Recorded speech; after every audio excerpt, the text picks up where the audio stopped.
สุขขี้มันเสมอมันคือเก่าตั้งแต่เขาขึ้นเล่าจังเห็นเจ้าเทื่อเดียว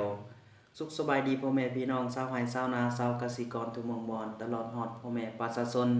พนักงานทหารตำรวจทุกหม่องบอนและชาวเฟซบุ๊กทั้งหลายมื้อนี้ก็จะนำเสนอเกี่ยวกับกาบกรหรือว่าพญาสุขอยู่ในเมืองผ้ามีแต่แดดกับฝนสุขอยู่ในเมืองคนมีแต่กินกับพรสุขบ่มีเมียซ่อนนอนเดียวขาดคู่มีแต่อุกอั่งเอาโมโนเนานั่งใน หากว่ามีเมียแล้วหักกันมันแกนอย่าได้คิดแค้นหมายมั่างต่อกันให้สัมพันธ์กันไว้คือเครือดอกเกี่ยวกอดอย่าได้มอดมัดมุ่งหมายมั่างต่อกันเก้าสิห้าง10สิห้างก้อยห้างแต่ให้หน้าส่วนว่าใจสองเฮาอย่าให้เพ่พังมากหากมันจางคือน้ำให้เอาเกลือลงเติมให้มันซึมแก่สร้างใจเฮานั้นอย่าให้ซึมห้ายอย่าเผาตีดีอย่าเผาว่าอดฟังเสียงคนผู้หาย3พ่อเพ้อเพิ่นดีซั่นเด้อ ถือว่า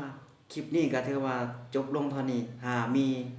อีกมื้อหน้าก็จะนำเสนอหรือมาเล่าเว้าสู่กันฟังอีกเทื่อหนึ่งเจ้าถือว่าจบลง